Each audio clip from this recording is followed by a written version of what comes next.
Hello everyone, welcome to my channel Infotech T.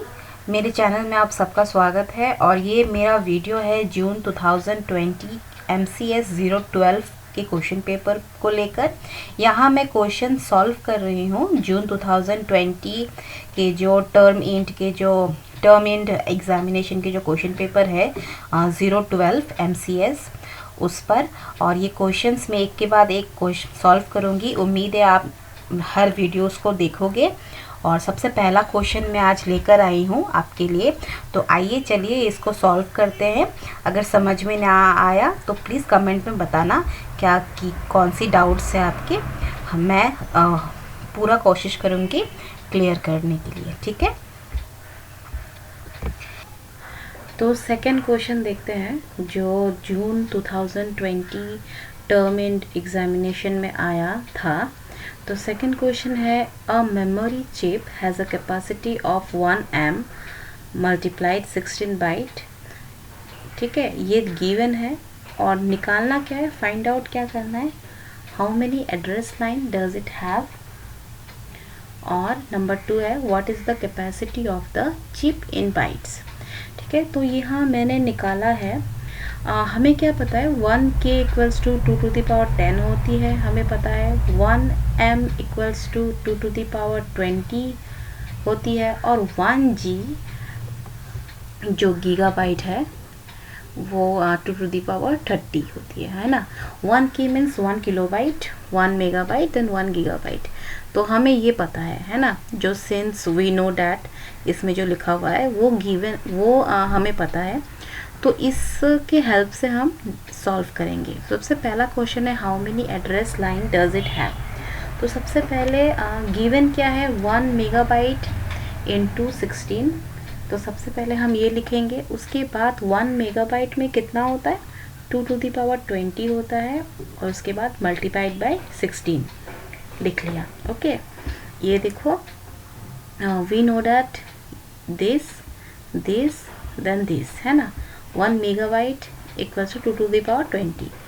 तो already 1 megabyte में क्या हुआ, 2⁻20 आ गया, ये मल्टीप्लाई साइन दे दिया हमने और ये 16 दे दिया। ठीक है, तो हम इसको सॉल्व कर देंगे और हमें पता भी चल गया, इट मीन्स 20 एड्रेस लाइन यहाँ पर है और 16 डेटा लाइन्स।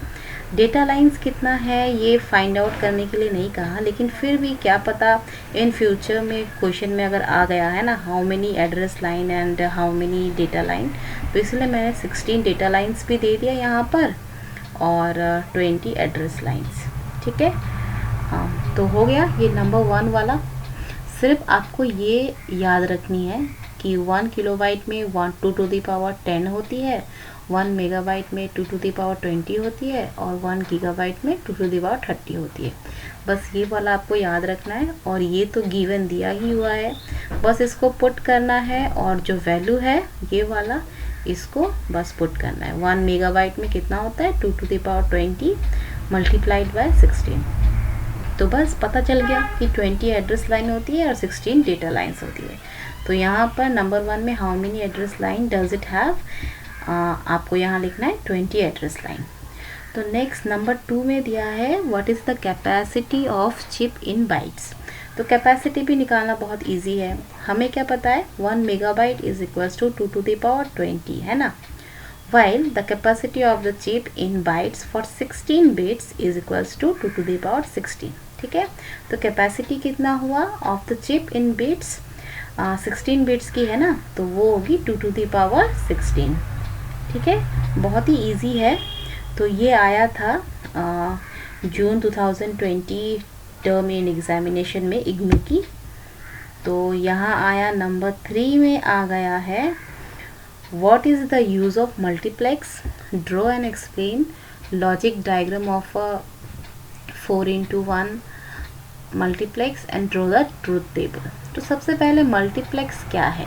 ठीक है, मल्टीप्लेक्स क्या है, मल्टीप्लेक्स को हम MUX भी कहते हैं। ये एक डिवाइस है जहाँ पर n नंबर ऑफ इनपुट्स होती है और एक सिंगल आउटपुट होती है। सिलेक्टेड लाइंस भी होते हैं जिसको कहा जाता है सिलेक्टेड लाइंस होती है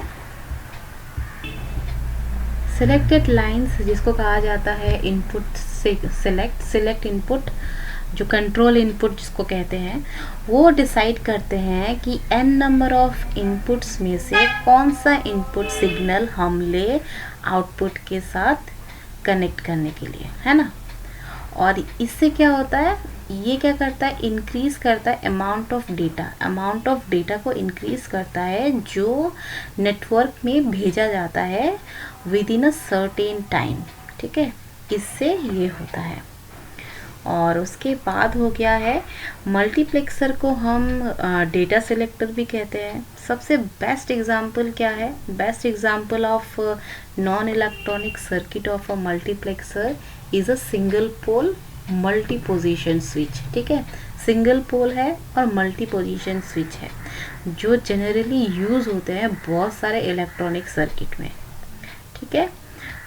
मेन पर्पस क्या है MUX की, इसकी मेन पर्पस है to perform high speed switching. High speed switching है, ये परफॉर्म करती है ये to perform high speed switching and it is constructed by basic electronic component. Okay, ये लाइन बहुत ही इम्पोर्टेंट है, ठीक है।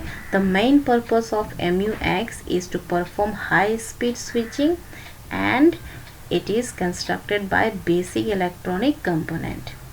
These are accomplished by handling both analog and digital application also. Analog application में क्या होता है, ये made up of transistor switches and relay, और digital application में क्या है, ये logic gate से बनता है, ठीक है। जब MUX that mean multiplex use होता है डिजिटल एप्लीकेशन में, इसको कहा जाता है डिजिटल मल्टीप्लेक्स। मल्टीप्लेक्सर जो है डिजिटल मल्टीप्लेक्सर जो है वो क्या करता है, कंपेटेबल ऑडियो लेते हैं और वीडियोस लेते हैं, ठीक है। क्या करते हैं, ऑडियोस और वीडियोस ले लेते हैं और उन सबको कंबाइन करते हैं एक फाइल में, और उसके बाद फिर से उनको प्लेबैक करते हैं बहुत ही ईजीएस्ट वे में इन मल्टीप्लेयर।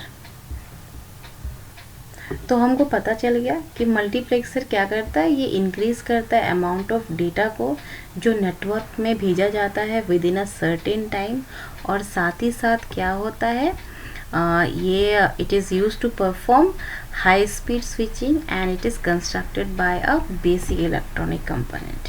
ये 3 पॉइंट बहुत ही इम्पॉर्टेंट है, ठीक है। इसमें क्या होता है, n नंबर ऑफ इनपुट्स होते हैं, बहुत सारे इनपुट सिग्नल्स होते हैं और सिर्फ एक आउटपुट सिग्नल होते हैं, और यहाँ पर सिलेक्ट कंट्रोल इनपुट्स भी होते हैं जो डिसाइड करते हैं, जो सिलेक्टेड लाइंस बोले ना, जो कंट्रोल इनपुट्स जो होते हैं वो डिसाइड करते हैं कौन सा इनपुट सिग्नल हम ले आउटपुट के लिए, ठीक है। मतलब सारे के सारे इनपुट सिग्नल वो लेते नहीं हैं, होते हैं बहुत सारे इनपुट सिग्नल्स, लेकिन लेते हैं, सिलेक्ट करते हैं सिर्फ एक ही इनपुट को, इसीलिए इसको डेटा सिलेक्टर भी कहा जाता है, ठीक है। बहुत सारे में से एक को सिलेक्ट करता है, जो क्या करता है, जो इंक्रीज करता है अमाउंट ऑफ डेटा को, ठीक है। उसके बाद जैसे कि हमें पता है ये दोनों नॉट है, और ये है हमारा एंड गेट्स, और ये है और गेट्स। तो सब लॉजिक गेट और ट्रुथ टेबल में है सिलेक्शन लाइन है, ए है, बी है और आउटपुट है क्यू, ठीक है।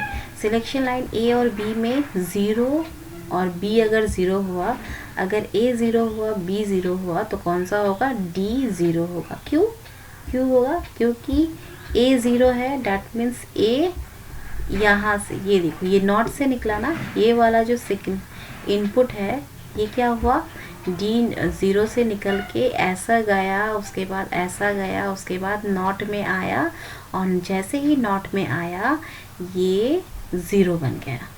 उसके बाद फिर से ये D0 इनपुट लाइन गैस गया, फिर ऐसे गया, नॉट में आया, फिर ये 0 में कन्वर्ट हो गया, ठीक है।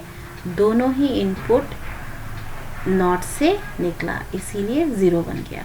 बट हियर D1 में क्या हुआ, सिर्फ ये नॉट से निकला, बट ये वाला नॉट से निकला क्या? नहीं निकला, ये डायरेक्टली बी से आया। तो नॉट से निकला तो 0 होगा और डायरेक्टली बी से निकला तो 1 होगा। ये देखो 0 1, ठीक है। नेक्स्ट देख लेते हैं, 1 है और 0 है, तो देख लेते क्या होता है। 1 है, अच्छा डैट मीन्स ए डायरेक्टली आया, ए ने नॉट को यूज़ नहीं किया, इसीलिए इधर में कुछ ब्लैक स्पॉट नहीं दिया। देखा, ब्लैक स्पॉट अगर होता है ना तो मतलब ऐसी अगर काली रंग की एक ब्लैक स्पॉट रहता है तो उसका मतलब नॉट से निकला, लेकिन यहाँ तो नहीं है, मतलब नॉट से नहीं निकला, ये डायरेक्टली बी से आया, इसलिए 1 है। बट यहाँ पे क्या हुआ, ये वाला बी क्या हुआ, नॉट से निकला, तो इसीलिए शायद ये 1 होगा, ये 0 होगा। ये देखो, ये 1 हुआ, ये 0 हुआ, नॉट यूज़ होता है तो 0 बन जाता है। ओके, नेक्स्ट वाला देखते हैं, दोनों ही 1 1 है। ये देखो दोनों ही 1 1 क्यों है,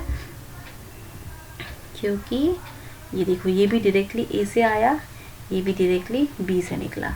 यहाँ ए और बी ने नॉट को यूज़ नहीं किया, इसीलिए 1 1 है, ठीक है। जब ए बी इक्वल्स टू 0 0 होगा तो सबसे फर्स्ट वाला इनपुट यूज़ होगा। अगर ए बी 0 1 होगा तो ये डी 1 हो गया। ए बी अगर 1 0 हुआ तो डी 2 होगा, और ए बी अगर 1 1 होगा तो डी 3 होगा, ठीक है। हमें बस इतना याद रखना है कि जब डेटा नॉट से निकलेगा, लाइक ऐसा तब 0 होगा, और जब डायरेक्टली आएगा लाइक ऐसा, ठीक है, उसके बाद लाइक ऐसा, तब 1 होगा। ये देखो यहाँ डायरेक्टली आया ए, यहाँ भी डायरेक्टली आया ए, ठीक है। इन लोगों ने नॉट को यूज़ नहीं किया, इसीलिए 1 1 है। तो हमें बस इतना ही याद रखना है लॉजिक गेट को देखकर। तो माय फ्रेंड्स, मेरे स्टूडेंट्स, आई होप कि आपको समझ में आया है। अगर समझ में ना आया ना, अगर कुछ भी प्रॉब्लम है तो प्लीज़ कमेंट बॉक्स में लिख के बताना कि क्या डाउट है। मैं पूरी कोशिश करूँगी आपको समझाने के लिए, और उसके बाद मैं नेक्स्ट क्वेश्चन भी सॉल्व करूँगी जो जून 2020 टर्म इन एग्जामिनेशन में आया है। तो thank you so much for watching this video. बहुत ही जल्दी आऊँगी नेक्स्ट क्वेश्चन लेकर, और उम्मीद करती हूँ आप लाइक करोगे और कमेंट भी करोगे। और thank you so much for watching my video. Thank you, bye bye.